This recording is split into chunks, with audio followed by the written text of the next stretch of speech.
What up guys, welcome to Poor Man Mods. The last video you saw we got this thing to crank and it wouldn't start because there's no fuel, but we also don't know if the fuel pump works because when you turn it, it doesn't go like the spec does. And the reason it does that is because it's got this Walbro 255 fuel pump. This is probably one of the most notorious fuel pumps out there. If you ask anyone that's making under 500 horsepower what fuel pump they have, they're probably going to say this. And if they have more than 500 horsepower, they're probably going to say they have two of them. And the reason everyone runs these is because they flow a ton more fuel. They're cheaper. This was 80 bucks. A stock fuel pump for a car can be anywhere between 100 and 600 bucks just for the pump. So this is a great alternative. I think it's a benefit. Some people don't, but it's loud when it runs, and I think that's a benefit because you know when it's not loud, something's not right. Like one time in the spec, I'm not going to say how we did it, but we blew a fuse, and I just went to turn my car on, but didn't I just turned the accessories on, and I noticed something different. Like, I always hear the when you turn it on. It's just always there, and I didn't hear it, and I did it again, and I was like, what the hell? There's no noise. So we figured it out. It was a fuse problem, but it was an indicator that something was wrong. If we didn't have this fuel pump, we had the stock one, we could have been searching for hours what the problem was, but thankfully it helped us. Some people think it's annoying though. I think it's a great feature. So the main reason we're swapping it on this car is because it's 20-year-old pump and it should be changed anyway, and we're going to be upping the boost, and it's probably not going to be able to hold the same amount of power. So we'd rather be safe than sorry and not detonate our engine and just spend 80 bucks and put a new one in, and we're going to show you how to do it.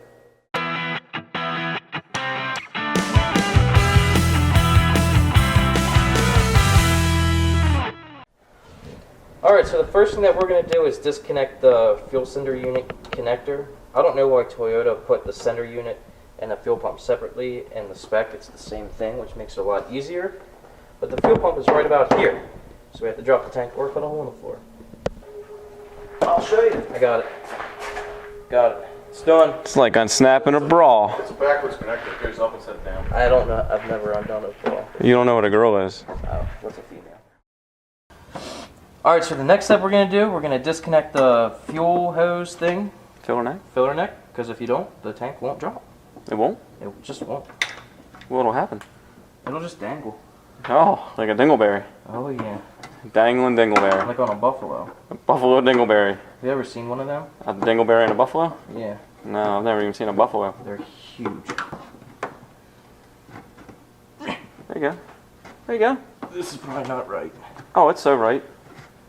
If it's not right, it's wrong. Look at that! Now you need a new car. Yeah, I done did it now.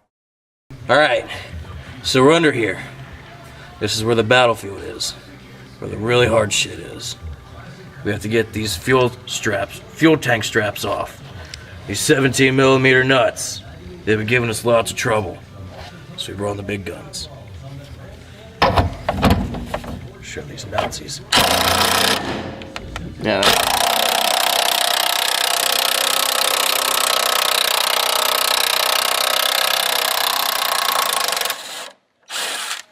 That. I showed them Nazis. Like a dream. Oh yeah. Feel how hot it is. I don't want to. Yeah. World War III. Now hold on. Now before you drop this completely, we'll need a jack under it. Nonsense. Nonsense.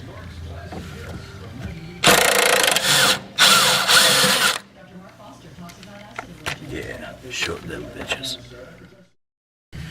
Alright, so now we're gonna attempt to disconnect the fuel lines here. Looks pretty difficult. Not working in very spacious areas. And there's 30-year-old stuff falling on our face. Well, I'm not used to having things fall on my face. I'm used to putting things on other people's faces. It's kind of disgusting. You should probably tell people that 9 times out of 10 they're going to get gas in their face doing that. Yeah, we're working with an empty fuel tank, but please, before anything, if you want to drain the fuel line, make sure you have a container handy because gas will pour out of these. But ours has been sitting with the evap hose off for over 10 years. So there's none. And I think it's gonna come off like a dream. Alright, so now that we got the fuel lines off and the straps disconnected here, we have to take this cover off. Just a few 10mm nuts. And this should fold down, I think. There's like a hinge right here. Should? I think. Yeah, it will. So. And sometimes if you're lucky, the rust on these old cars makes your work a little quicker. Because this one over here, I just gave it 2 turns and it snapped right off. Didn't even have to loosen it. It's pretty nice of it. See if it does it again. Oh, it did. How nice of you.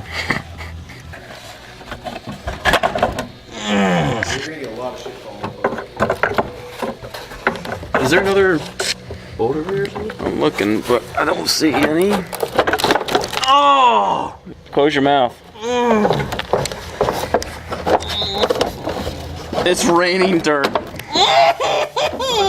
It is raining dirt. Look at the light.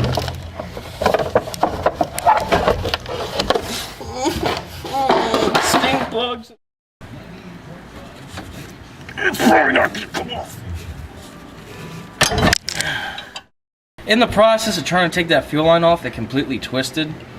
So we just decided to cut it off. We use an angle grinder, which is extremely dangerous if you have fuel in the tank. But this has been empty for 10 years, so we didn't have to worry about it, and obviously we didn't die. We're still alive. So we're still alive. There it is. And what we'll do is we'll barb the ends on the fuel line and replace it with fuel line Yeah, we're gonna rubber hose. the whole thing. And we will show you how to do that too, in case you guys run into the same problem. Look at this. Look at this design. It's a small thing. This is the small fuel tank. line we were talking about that twisted. Yep. So, Well, I don't understand. They would just continue. There's rubber, and there's metal. well, this is pressure. This is the pressure They're all line. pressure. This is the pressure line. This is the return, and then this is emissions. Yeah, but you can still use them for pressure. But anyway, there it is. Okay, so this is a trick that I've picked up along the way. If you guys have a drill that'll do this, I do. It's a cordless. It's got a hammer effect to it. This allows the screw to not strip out while you're hammering the rust away from the threads. So we'll just try it on this because it's pretty corroded. I'll do the screw right here. See what happens. Alright, that was pretty easy. Let me get this next one.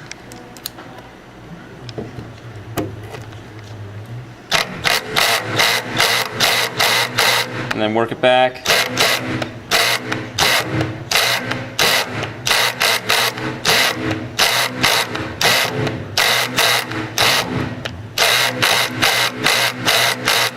Doesn't like it's so rusty.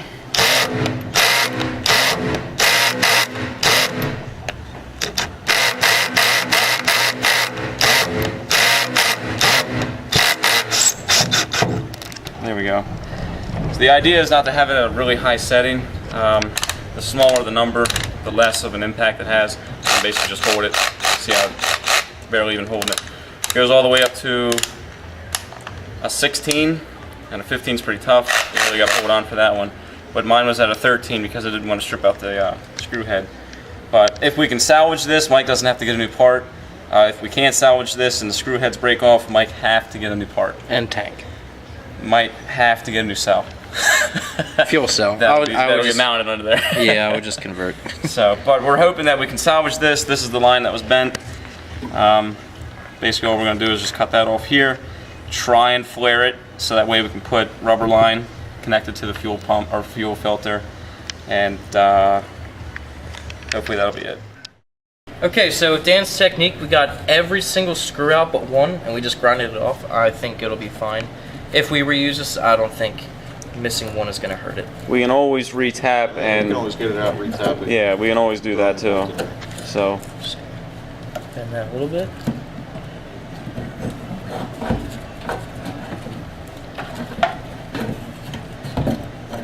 Don't bend the float, otherwise your gauge won't work right. The float's not on here. What the fuck is all this? what do you mean? What is all that? That's a strainer. That. That's poop. Congratulations, you have poop in your gas tank. Alright, so here's the old pump. We're going to take it off and put the Walbro on. So the first thing we're going to do is disconnect the fuel line.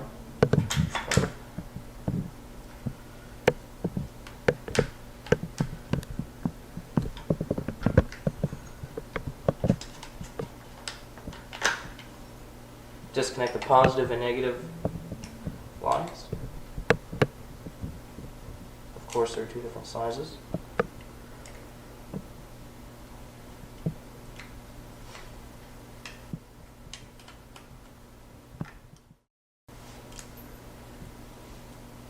Ew. Looks like RTV, right? It's not. It's just this little rubber cap. Put them That's close, yeah, put them side by side. So 20 years of gasoline does to rubber. Kind of disgusting. So now we put the strainer on, just like that. And then the bottom rubber piece.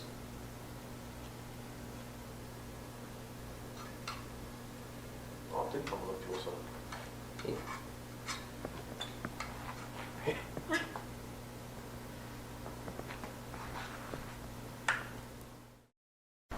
Alright, so the stock fuel pump had the positive and negative built into the pump. May have had it switched up, but positive and negative on the pump and it's screwed on. Walbro has this harness. So what we have to do, we have to cut these two about the same length. We have to use this crimp and crimp the positive and negative together, or the positives together and then the grounds together. So we're just going to cut it.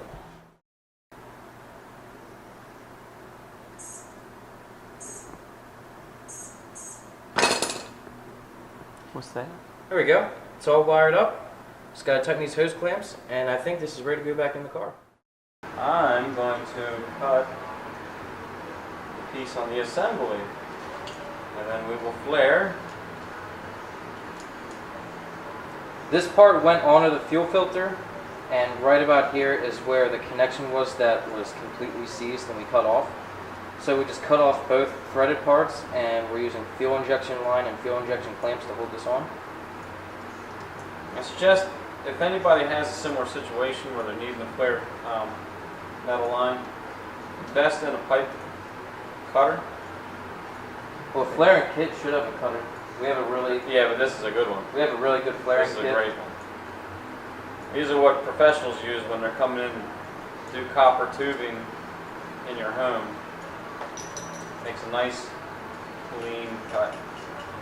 So I just tightened this. This is a fuel injection clamp on fuel injection hose on a fuel injection line, so this should hold up. If not, we sure will know when we turn the car on. And if you're wondering what the difference between a fuel injection clamp and a regular clamp, the fuel injection clamp has a little hump right there, so when you tighten it, it digs into it and puts a whole lot of pressure on so it doesn't come off.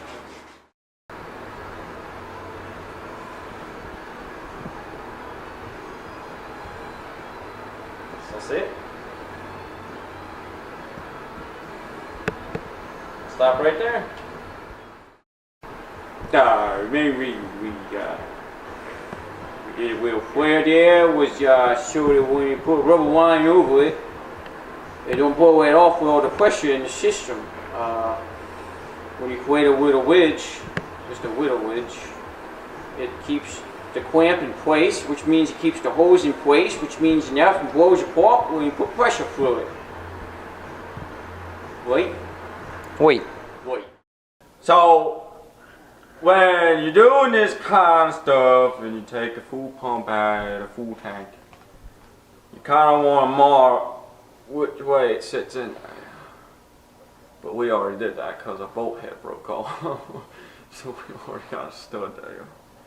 Right there. So we'll just slide it on in, wiggle it around, make it go over its baffles.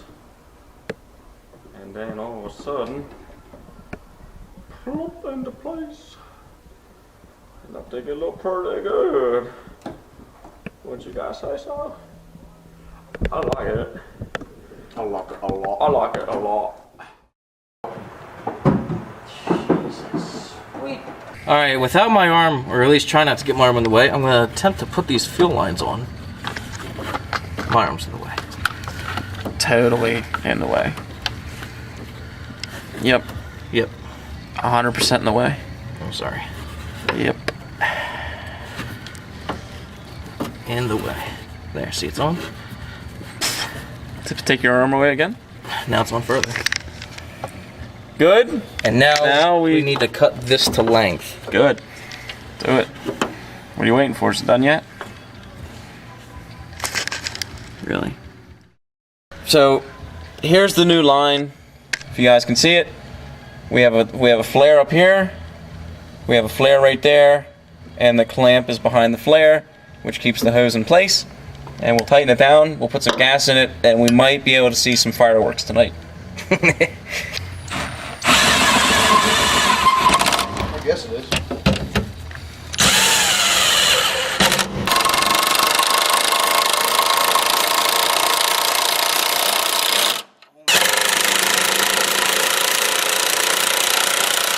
She ain't coming down now! Looks about right.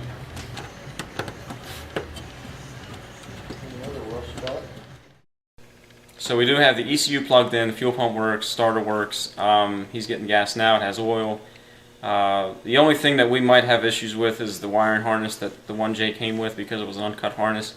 Mike never did show you guys what he went and what he did to get everything connected. It's a mess over on the passenger side of the engine bay, it really is. So if this doesn't work, we have a lot more diagnosing to do for this problem. If it does work, then we'll probably just look everything over 3 times to make sure everything's right. The 5-speed is installed, the drive shaft that came with it, everything worked, so he didn't need to get a new drive shaft. He probably will upgrade to a 1-piece, but that'll be later.